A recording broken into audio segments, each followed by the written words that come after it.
Hi there, I'm Brian Young, Director of Clinical Nutrition for Sodexo at Kings County Hospital. We're here today to show how a registered dietitian goes grocery shopping. No matter where you shop, you should be able to use these tips and tricks to help make you some really good, healthy food choices. Let's take a look. Okay, so our first stop here is in the produce section. But before we get started, one thing I want to say is I never go shopping without a list. Lists are crucial because they help keep you focused, they'll help save you money, and just a better idea to be prepared and plan ahead before you go. Another tip I have, don't go to the grocery store when you're hungry, because if you're like me, you'll want to buy everything in the store. So here in the produce section, it's really hard to go wrong.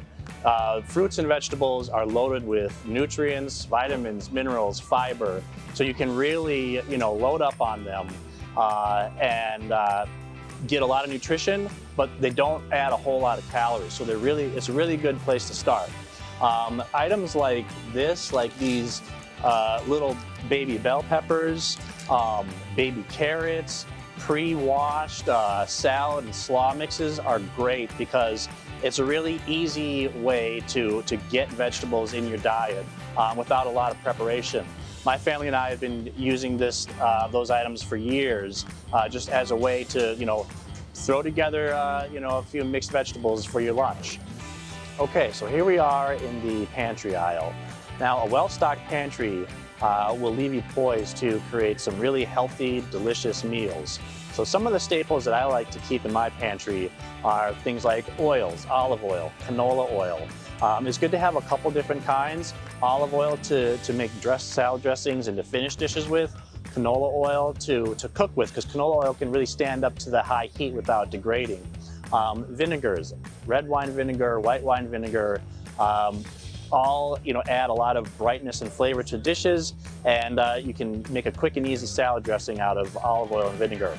But otherwise, herbs, spices, stuff like cinnamon, clove, turmeric, coriander, ginger, those things, in addition to adding a lot of flavor, they have a lot of antioxidants. So it's good to have some of those things on hand. Some dried goods like oats, dried beans, canned beans, all good to have on. Oats and beans have a lot of fiber, can help reduce cholesterol, so it's always good to have that stuff on hand. Next up, we'll take a look at the selections in the meat department. This is typically where you're going to get your protein in. And protein is important in our diets because it adds a lot of the structural, components to our bodies. But you want to make sure you get the right kind.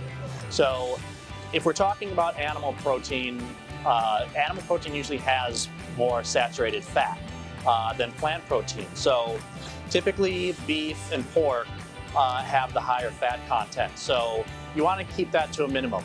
Leaner protein choices like chicken breast or fish usually are better choices.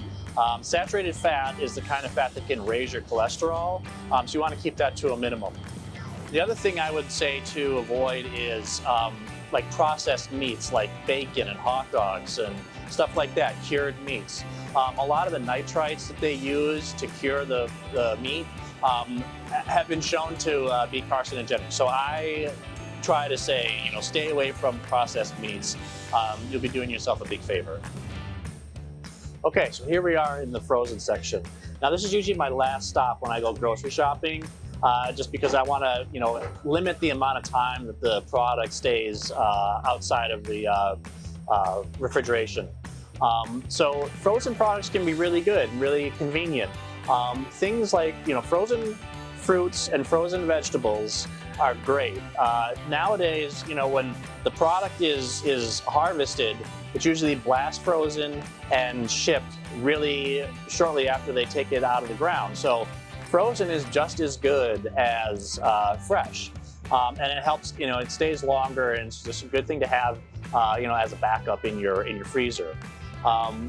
Some things that I would like to I usually stay away from in the frozen section is a lot of frozen dinners and like frozen pizzas and stuff like that, because those are usually like really highly processed foods that they're loaded with salt. And so I usually try to, kind of keep that stuff to a minimum. So that's it. I hope you found some of these tips and tricks useful. Remember, Cooking for yourself is one of the best things you can do. Knowing where to go in the grocery store and what to choose is a great place to start for that.